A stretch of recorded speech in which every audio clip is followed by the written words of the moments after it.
अभी राजेंद्र सिंह जून जी आपके बीच में पहले आपके उम्मीदवार अपनी बात रखेंगे, फिर मैं अपनी बात रखूंगा आपके बीच में। आओ जून साहब।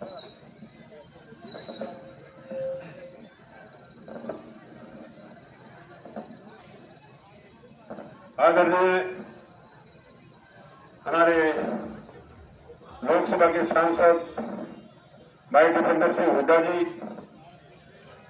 मल्लू पहलवान जी, काश जी, मोनू जी और मेरे सामने खड़े हुए सभी कांग्रेस पार्टी के वरिष्ठ नेतागण और मानूपी गांव के मेरे बुजुर्गों, नौजवान साथियों, माताओं, बहनों, भाई पहले तो मैं सबसे पहले चौधरी भूपेंद्र सिंह हुड्डा जी का और भाई दीपेंद्र सिंह हुड्डा जी का हाईकमान का धन्यवाद करता हूं, जो भाई 5वीं बार इन्होंने मुझे बहादुर से टिकट देके प्रत्याशी बना के भेजा है। इनका बहुत बहुत धन्यवाद करता हूँ। बहुत बहुत धन्यवाद भाई।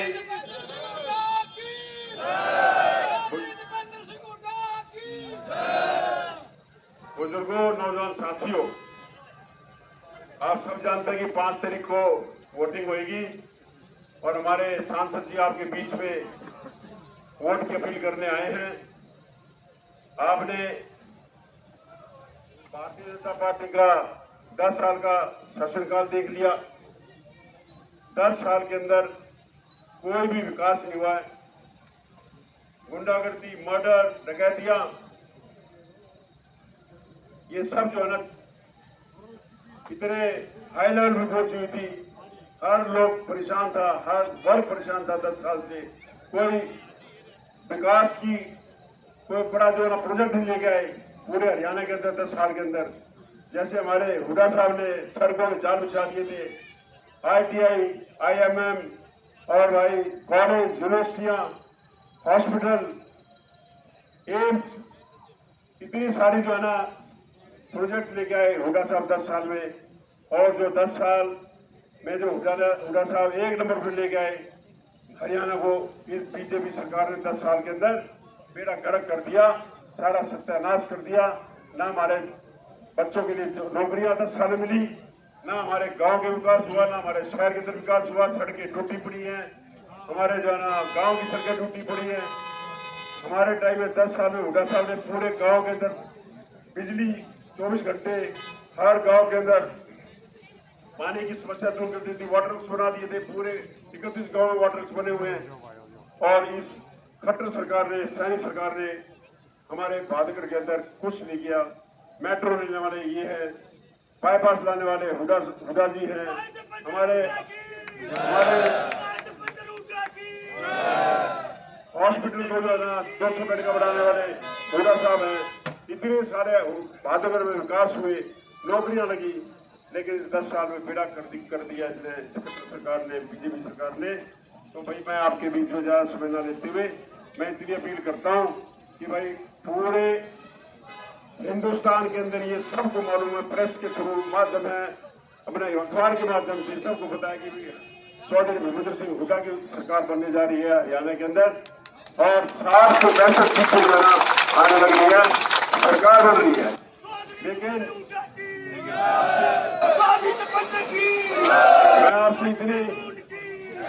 मैं आपसे इतनी विनती करूंगा, जो जितने इंडिपेंडेंट खड़े हुए हैं, वोट काटू, इनकी बातों में मत आना, नहीं तो काम रुक जाएंगे हमारे भादगढ़ के।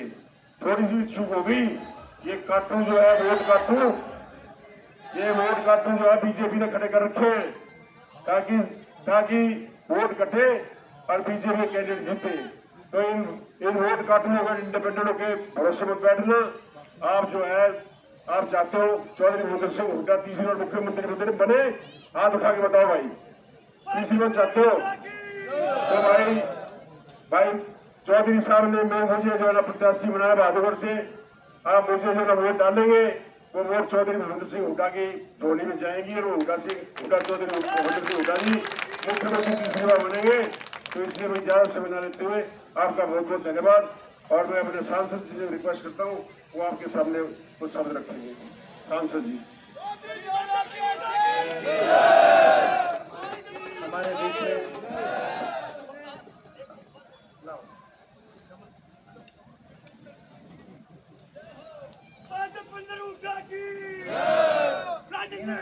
मुझे देना दुखी मत हो। Thank you. हमारे बीच में हमारे प्रत्याशी और आपके होने वाले विधायक हमारे भाई राजेंद्र सिंह जून जी और सभी सम्मानित मंच, सभी मेरे मांडोठी गांव से मेरे सभी पिता के समान मेरे बुजुर्ग नौजवान साथी, जहां तक आवाज जा रही है, मेरी माताएं, मेरी बहनें, आपको पता है कि ये चुनाव पूरे देश की नजर आज हरियाणा पे है। और एक बार भाई,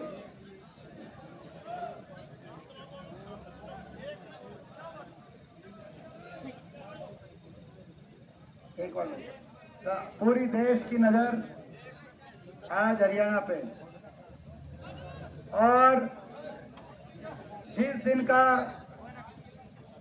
का आप भी 10 साल से इंतजार कर रहे थे, जिस दिन का 10 साल से आप भी जिस घड़ी का इंतजार कर रहे थे, जिस घड़ी का, वो घड़ी आ गई है।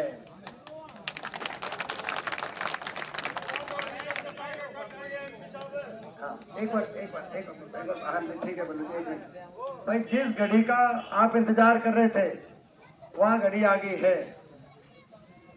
मैं गलत तो नहीं कह रहा। ये बीजेपी की जो सरकार थी 10 साल, इस सरकार ने, इस खट्टर रूपी सरकार ने हरियाणा का भट्टा बिठाने में, आपका भट्टा बिठाने में कोई कभी कसर तो नहीं छोड़ी इनने। इन पे छिक लिया, कसर बाकी रह रही है, इन्हें दोबारा बिठाओगे? बताओ भाई, मैं अपने गांव मांडोठी से पूछना चाहता हूं, ये खट्टर सरकार, बीजेपी की सरकार 10 साल जिसने हरियाणा का भट्टा बिठाया, आपकी हमारी इस इलाके की ब्रांड माटी करी जिस सरकार ने, भाई इस सरकार से छिक लिया कि इन्हें दोबारा बिठाओगे? नहीं, बताओ भाई, छिक लिए कि नहीं छिक लिए? भाई इन्हें बदलोगे तो इन्हें डटो, भाई इन्हें बदलोगे भाई? आके बताओ अगर इन्हें बदलना चाहते हो।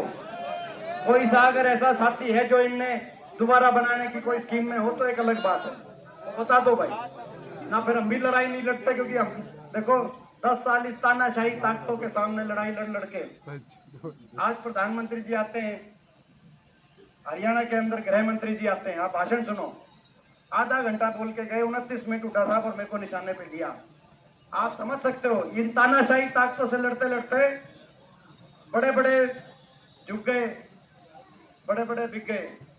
लेकिन 10 साल से आपके आशीर्वाद की वजह से, क्योंकि आपके साथ अन्याय हो रहा था, इस इलाके के साथ, हरियाणा के साथ अन्याय हो रहा था, इसीलिए हम खड़े रहे। ये भाई जब लड़ाई का टाइम आएगा और फैसले की घड़ी आएगी, तो भाई जब वो दिल्ली से आके पूरा सीधा निशाना साधेंगे, पूरे देश की नजर होगी, तो आप हमने एकला मत छोड़ना। मांडोठी गांव से मैं हाथ जोड़ के कहने आया हूं, ये लड़ाई है, ये लड़ाई है, हरियाणा को बचाने की लड़ाई है। ये लड़ाई हरियाणा के नौजवान को बचाने की, के भविष्य को बचाने की लड़ाई है। बाबा साहब भीमराव अम्बेडकर जी के संविधान को बचाने की लड़ाई। ये एक ऐसी सरकार आई हरियाणा में, ऐसी सरकार आई, 10 साल इतना नुकसान कर दिया इसने हरियाणा में। आज हरियाणा देश में नंबर 1 पहुंचा दिया 10 साल की इस खट्टर सरकार के बाद।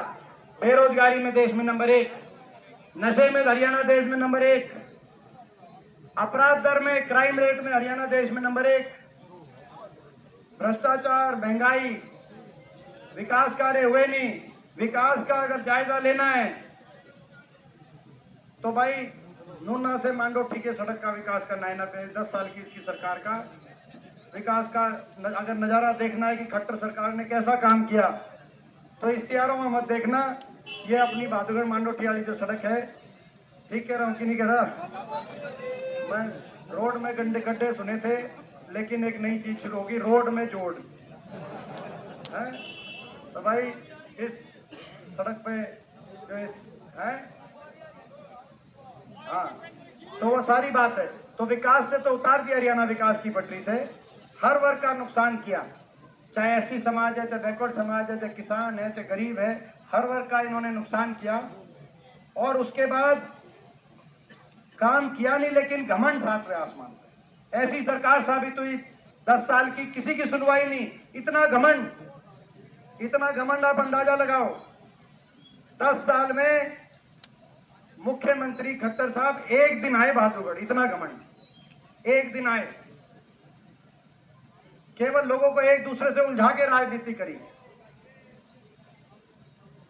आपने देखा, कहीं धर्म का नाम लिया, कहीं जात पात का सहारा लिया, एक दिन आए, इतना घमंड। मगर लोगों को आपस में उलझा दिया। उलझाने को बीजेपी काफी थे, हम आपस में मत उलझियो भाई किसी बात पे। मैं ये आपसे कहना चाहता हूँ, ये आप इस बात को समझ देखो। और इतना घमंड हर वर्ग पर, हर वर्ग का इस सरकार ने तिरस्कार किया। जब सरपंच गए अपनी मांग लेने, उन पे लाठीचार्ज। कर्मचारी गए ओल्ड पेंशन स्कीम पे, उन पे लाठीचार्ज। जब किसान आंदोलन में किसान बैठा 1 साल तक, देश के प्रजातंत्र में ऐसा आंदोलन नहीं होता, 1 साल तक वो किसान बैठा रहा। और आपने देखा 750 किसानों के घर उजड़ गए, 750 किसानों के घर उजड़ गए। लेकिन सहानुभूति के 2 शब्द भी नहीं, उनकी मांग तो मांगने की बात दूर की बात है, सहानुभूति के 2 शब्द भी नहीं उन किसानों के लिए इनके मुंह से निकले, बीजेपी के नेताओं के मुंह से। सहानुभूति के आज तक नहीं निकले कि भाई हमें दुख है किसी का घर उजड़ गया था। मैं एक आपसे पूछना चाहता हूं बात, आप सोच के देखना, आप सोच के देखना इस बात को। मैं अपनी दिल और आत्मा से एक बात अपने गांव के बीच में कहने के लिए मैं आया हूं। आप सोच के देखना इस बात को कि जब ये किसान आंदोलन चल रहा था, हरियाणा के 15 सांसद हैं, 15 सांसद, 14 बीजेपी के थे, 10 लोकसभा के सांसद हैं और 5 राज्यसभा के सांसद। इस बार तो लोगों ने बहुत साथ दिया, लोकसभा में 5 कांग्रेस के सांसद आए हैं। लेकिन पिछले 10 साल से 14 से 19 तक मैं अकेला था विपक्ष में। और 19 के बाद जब इन्होंने मुझे निशाने पे लिया और ये साजिश षड्यंत्र रच के कि भाई लोकसभा में मैं ना पहुंच पाऊं, तो हमारे विधायक आए और उसके बाद मैं राज्यसभा में पहुंचा। तो मैं अकेला सांसद 14 बीजेपी के, जब किसान आंदोलन चल रहा था, और तब मैं खड़ा होता हूँगा। आप तो यहाँ देश के किसान के साथ, लेकिन जब मैं खड़ा होता हूँगा वहां पे अकेला, पूरी बीजेपी देश की टूट के पड़ती होगी आपके इस बाल के ऊपर। इन तानाशाही ताकतों से आंख मिलाकर जब वहां पर लड़ाई लड़ता हूँगा तो मेरे जी पे क्या बनती होगी आप अंदाजा लगाओ। बड़े 2 मिनट जाए यार, कोई बात नहीं, 2 मिनट जाए भाई प्लीज। बड़े इन 10 साल में बीजेपी ने बड़ों को काबू कर लिया। 2014 में तो 2 विपक्ष में गए थे, एक हिसार से दुष्यंत चौटाला भी गया था, लेकिन उसने 1 मिनट नहीं लगाया। दिल्ली जाते ही बड़े पलट गए, बड़े झुक गए, बड़े बिक गए। लेकिन 10 साल हम खड़े रहे, लड़ाई लड़ते रहे, क्योंकि आपके साथ अन्याय हो रहा था। क्या कसूर था उन किसानों का? मैं कितना मेरा जो है, जब जाता हूँ पार्लियामेंट के अंदर, संसद में खड़े होकर बोलता हूँ, आपने भी सुना जब मैंने बोला, उससे 10 किलोमीटर 20 किलोमीटर दूर हमारे काका ताऊ बड़े बुजुर्ग बैठे थे, और संसद के अंदर उनकी बात करना भी ऐसे अपराध हो गया था कि सारी बीजेपी टूट के पड़ती थी, आपका अकेला बच्चा पड़ गया था। लेकिन आप सोचो कैसी लड़ाई। आज वहां तो मैं अकेला पड़ गया था, मगर मांडोठी कि मैं अपने गांव से कहने आया हूं, अब ये मौका आपके दरवाजे पे आ गया है, इसमें अकेला मत पड़ने देना मुझे। मैं आज ये कहने आया हूं, इसमें अकेले मत पड़ने देना, नहीं इसमें अकेले मत पड़ने देना। नहीं तो जो ये आकर दिल्ली से आकर हमको निशाने पे ले रहे हैं, अगर किसी आपसी किसी बात को लेकर अगर इसमें अगर चूक गए तो इतिहास आपको और हमको माफ नहीं करेगा। माफ छोड़ो, इतिहास में आपका और हमारा नाम भी नहीं मिलेगा। मैं आज आपको ये कहना चाह रहा हूँ, ये लड़ाई ऐसी लड़ाई है। और सरकार का आपने देखा कितना घमंड। क्या कसूर था उन बेटियों का जिनको दिल्ली की सड़कों पर घसीटा गया? क्या कसूर था साक्षी मलिक का? क्या कसूर था विनेश फोगाट का? 6 हमारी ओलंपिक की विजेता बेटियां, ओलंपिक की मेडल विजेता बेटियां, जब उन्होंने बीजेपी के एक सांसद पे आरोप लगाया, दिल्ली की सड़कों पे उनको घसीटने का काम हुआ, 6 महीने तक एफआईआर दर्ज नहीं हुई। सरकार का काम न्याय देना होता है, सरकार ने एफआईआर तक दर्ज नहीं करी क्योंकि बीजेपी का एमपी था, और उसके बाद सुप्रीम कोर्ट के कहने पे उन पे एफआईआर हुई। इतना बड़ा अन्याय है। मगर दिल्ली के 3 तरफ बसा हरियाणा, 3 तरफ बसा हरियाणा, हम दिल्ली जाकर अपनी बेटियों को न्याय दिलाने लायक नहीं रहे। दिल्ली जाकर अपनी बेटियों को न्याय नहीं दिला पाए, उन बेटियों के जी पे क्या बनती होगी, आप अंदाजा लगाना इस बात का। और उस समय भी जब संसद में मैं खड़ा होकर लड़ाई लड़ता था तो आप देखते थे कि क्योंकि उत्तर प्रदेश के सांसद थे, सारे उत्तर प्रदेश के सांसदों ने जिस तरीके से संसद के अंदर जो आपने देखा, मेरे साथ भी दुर्व्यवहार करने का जो तक की बात आई तो वो भी आपने देखा। लेकिन क्या कर, आज ऐसी सरकार जिसने इतना अन्याय कर दिया, हमारे इलाके को विकास में पीछे लेके जाने का काम किया, हर वर्ग के साथ अन्याय किया, इतना अहंकार, आज उसकी अहंकार, सरकार की अहंकार का लाडू 2 मिनट बाद बांट लियो भाई, 2 मिनट बाद ये जरूरी बात करें, लाडू हमें जरूरी है भाई, इसके बाद लाडू खाएंगे एक बार बात करके। तो भाई मेरा आपसे ये मैं आग्रह करने आया हूँ, गांव में आज पूरे हरियाणा में एक अच्छा माहौल है, कांग्रेस पार्टी के पक्ष में बहुत बढ़िया बहुमत से आपकी सरकार बनने जा रही है हरियाणा के अंदर। हरियाणा के आज कोने कोने से एक ही आवाज आ रही है, बीजेपी की सरकार जा रही है और हुड्डा साहब के नेतृत्व में कांग्रेस पार्टी की सरकार आ रही है। ये मौका है, 10 साल के बाद आया है, 10 साल के बाद, मगर ये बीजेपी की तानाशाही शातिर ताकतें इस मौके पे बैठी हैं कि अगर ये मौका चूक गया बहुत नुकसान हो जाएगा आगे आने वाले। मैं, हमारे जो साथी, हमारे भाई, कई हमारे भाई जो खड़े हैं, निर्दलीय भी खड़े हैं, मैं उन सब से ये अपील करता हूँ कि आप, वो कहते हैं कि वो इस इलाके के हक में है, वो कहते हैं, उनमें से कई कहते हैं वो हमारे भी हक में है, अगर हमारे हक में है तो मैं उनसे अपील करता हूँ कि हमारे प्रत्याशी का साथ दें, ये बीजेपी की सरकार को भगाने में हमारी मदद करें। हम आप साथ एक कदम बढ़ाओगे, हम उनके मान सम्मान में कोई कमी कसर नहीं छोड़ेंगे और उनकी भी सरकार बनेगी, उनकी भी सरकार बनेगी। अपने गांव से भी जो हैं उनसे भी कहना चाहता हूँ वो भी आए इसमें, इस कार्य में साथ दें। ये साथ देने का समय, कौन लड़ सकता है हरियाणा के अंदर, सबको पता है कि किसकी कहाँ लड़ाई चल रही है। ऐसे समय में मैं उनसे कहना चाहता हूं कि वो जाने अनजाने में वो बीजेपी को फायदा पहुंच जाए, ऐसा काम ना करें। उनको उनका भी सरकार में पूरा साझा, उनकी भी साझेदारी की सरकार होगी, मान सम्मान में कोई कमी हम नहीं रहेंगे, कसर नहीं छोड़ेंगे। ये मैं आज की बात कहना चाहता हूँ। मेरा संदेश आप उस तक पहुँचाना और आप उनको समझाना कि ये लड़ाई एक ऐसी लड़ाई है कि पूरा देश देखेगा, पूरा देश देखेगा कि किस तरफ खड़े होंगे।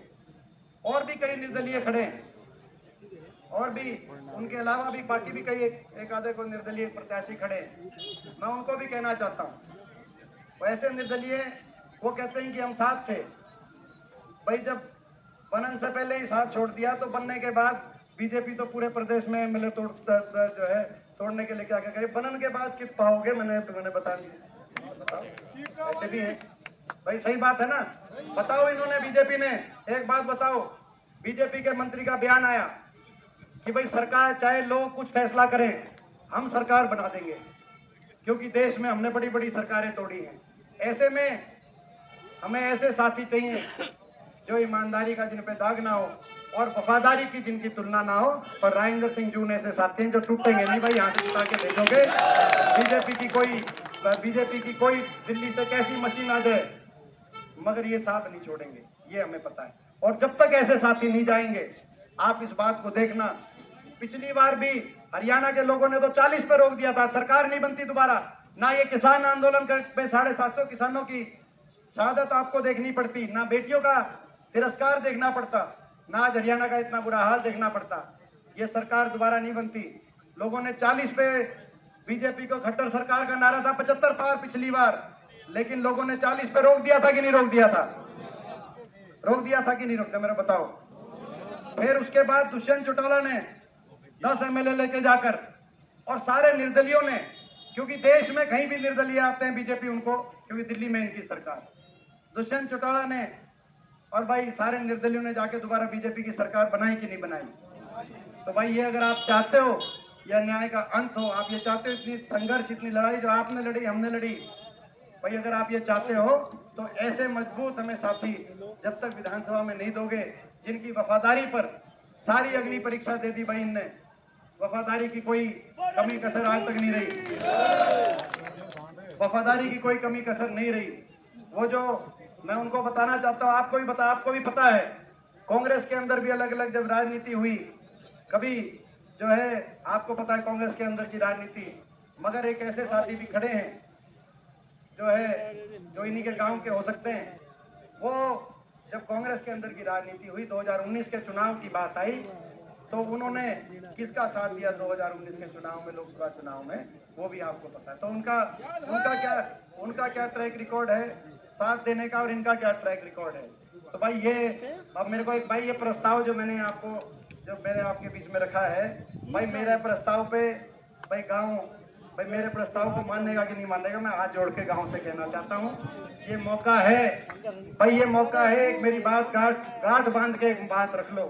मैं भी था बालक हूँ, मैंने भी राजनीति में छोटी उम्र में मेरा तजुर्बा हुआ है। मैंने सरकार भी देखी है और मैंने विपक्ष में भी देखा है। एक जो एमपी गए थे 2014 में, थोड़े मोटे बच्चे थे, मेरे साथ बैठते थे। एक एमपी कैसे बीजेपी ने तोड़ने का, काबू करने का काम किया। जब 2014 में कांग्रेस से 44 एमपी आए थे, कोई सिंधिया आया था, कहीं तो दुष्यंत चौटाला आया था, ये एक एक करके बीजेपी ने कैसे इनको गिराने का काम किया, मैंने सारी चीज देखी है। लेकिन वहां ईमानदारी से आपके लिए मैं बैठा रहा।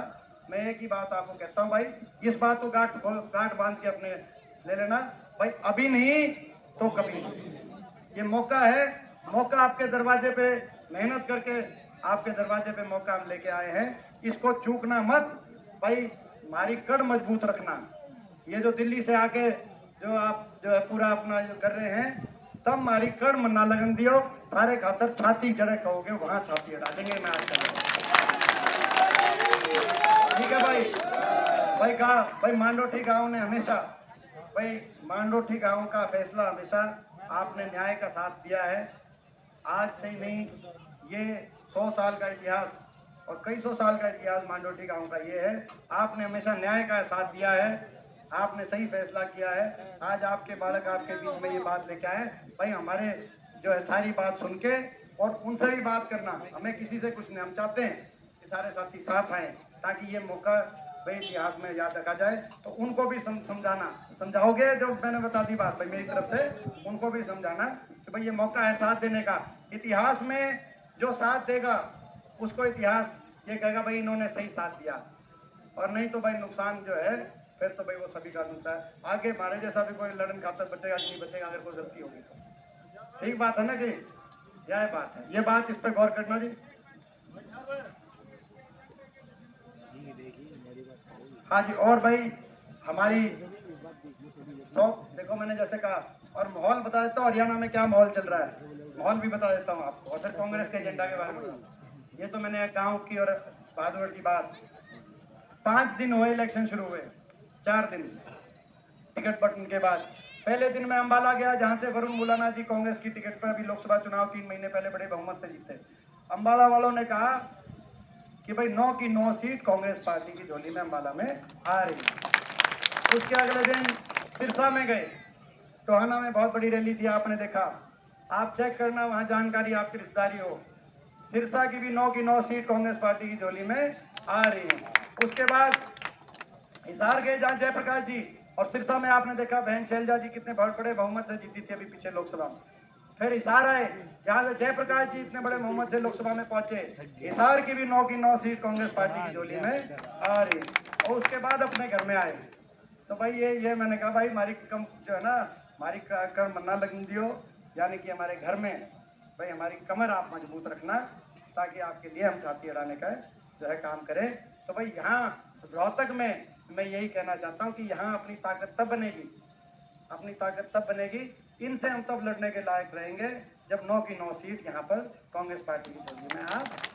तो भाई तो ये बात तो, और कांग्रेस की सरकार बनेगी, प्रचंड बहुमत से बनेगी, और आते ही हम कुछ फैसले करेंगे। सबसे पहली कलम से अपने बड़े बुजुर्गों को देश में सबसे ज्यादा 6,000 बुढ़ापा पेंशन दिलवाने का मुकाबला।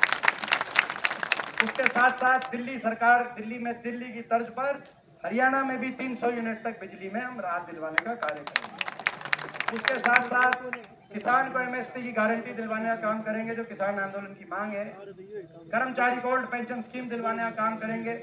गरीब को, एससी समाज और बैकवर्ड समाज से आने वाले हमारे परिवारों को दोबारा से महात्मा गांधी ग्रामीण बस्ती योजना के अनुसार 100 गज के प्लॉट की दोबारा स्कीम शुरुआने का काम करेंगे। और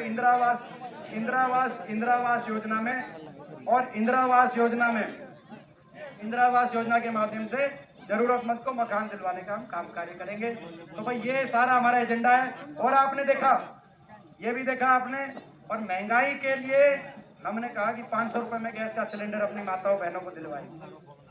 हमने 500 रुपए सिलेंडर कहा, बीजेपी ने भी कह दिया कल, बीजेपी का घोषणा पत्र आपने देखा होगा कल आया, बीजेपी ने भी कहा कि भाई हम भी 500 रुपए में गैस का सिलेंडर दिलवाएंगे। आपको याद है ये जब हमारी सरकार थी 400 रुपए का सिलेंडर था।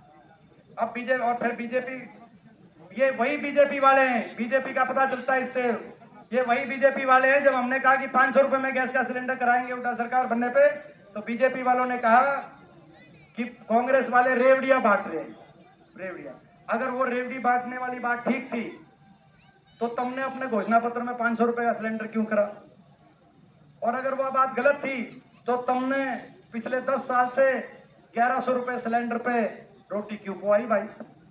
ठीक बात है ना भाई? 10 साल तक तो 1100 रुपए सिलेंडर पे रोटी पवाई। ईद कह रहे 500 कांग्रेस की तरह हम भी 500 देंगे। और कल एक और काम किया बीजेपी ने, जो हमारी भी घोषणा है कि भाई हम जो बुढ़ापा पेंशन तो 6000 रहेगी, लेकिन उससे कम उम्र की जो लेडीज हैं, हमारी माताएं बहनें हैं, उनको 2000 रुपए प्रति माह महंगाई भत्ता देने के, जो ये जो मोदी सरकार की जो महंगाई है, ये जो महंगाई है, इसको महंगाई को कम करने के लिए महंगाई भत्ता देने का काम करेंगे महिलाओं को। घर की महिला चलाती है। बीजेपी ने कल घोषणा पत्र में कहा कि हम भी महंगाई भत्ता देंगे 2100, हमारी घोषणा की नकल करके। तो भाई हम न्यू बताओ, यानी कि बीजेपी मान रही है कि महंगाई कसूती महंगाई हो रही है। ठीक है ना जी? तो भाई मगर ये भाई अगर तुमने यह मान ली महंगाई कम, तो दूसरी बात, अब इनके घोषणा पत्र पे कौन विश्वास करे? इनकी तो 2014 की घोषणा कोई सी पूरी नहीं होली। ना स्वामीनाथन कमीशन आया, ना किसान की आमदनी दुगनी हुई, ना वन रैंक वन पेंशन आया, ना 15 लाख आया, ना अच्छे दिन आए, ना डीजल पेट्रोल सस्ता हुआ। इनकी तो 2014 की कोई घोषणा पत्र लिए लोग हांड रहे हैं कि भाई कित गया। तो भाई ये तो खैर 100 बात की एक बात है, हरियाणा को विकास के रास्ते पे लेके जाने का मौका है, और अपने इलाके को दोबारा उठाने का मौका। आपने देखा जब अपनी सरकार थी तो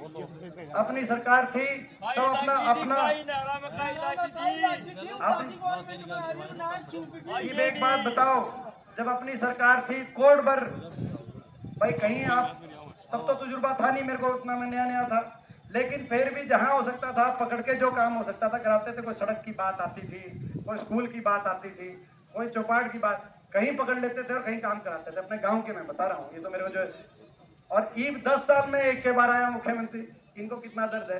कम से कम अपने ऐसे आदमी को बिठाओ वहां पर जो अगर कलम चलाए तो कलम चलाते हुए मांडोठी गांव के 36 बिरादरी के चेहरे उसके सामने आए कि भाई अगर कलम चले तो मांडोठी गांव का कैसा जो है। आपको भाई अब तजुर्बा भी हो गया और अच्छी बात होगी, तो ये मौका है भाई, तब मत चूकना भाई। और भाई ये जो राजेंद्र जून जी को यहाँ से यही एक रास्ता है, राजेंद्र सिंह जून जी को यहाँ से आप पूरा आशीर्वाद देके देखो बैठ तो गए मगर इसमें यह खूबी है ना, सुनो चलो बैठ तो गए, पीठ में दर्द बता रहे हैं, मगर इसमें यह खूबी है भाई कि 10 साल में बड़े बड़े प्रदेशों के बड़ी बड़ी सरकारें टूट गई, बड़े बड़े विधायक टूट गए कि नहीं टूट गए? महाराष्ट्र की सरकार टूट गई थी कि नहीं टूट गई थी? मध्य प्रदेश की सरकार टूट गई थी कि नहीं टूट? बड़े बड़े और विपक्ष के तो विधायक, गुजरात में जो चुनाव हुआ तो जो है कांग्रेस के विधायक बीजेपी ने शामिल करा लिए। हरियाणा में भी आपने देखा कुलदीप बिश्नोई जो है 16 से पहले बात। तो भाई मगर इसमें जो करिए बैठे थे ना यहाँ, इसमें यही खूबी है, ये जहाँ बैठे हैं ना वहां से आलनिया नहीं है भाई,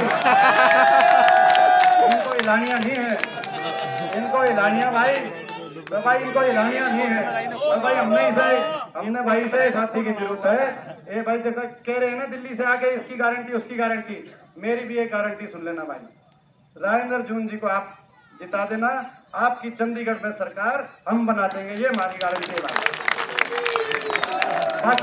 बाकी कितने और अगर बात आएगी तो फिर कोई गारंटी नहीं।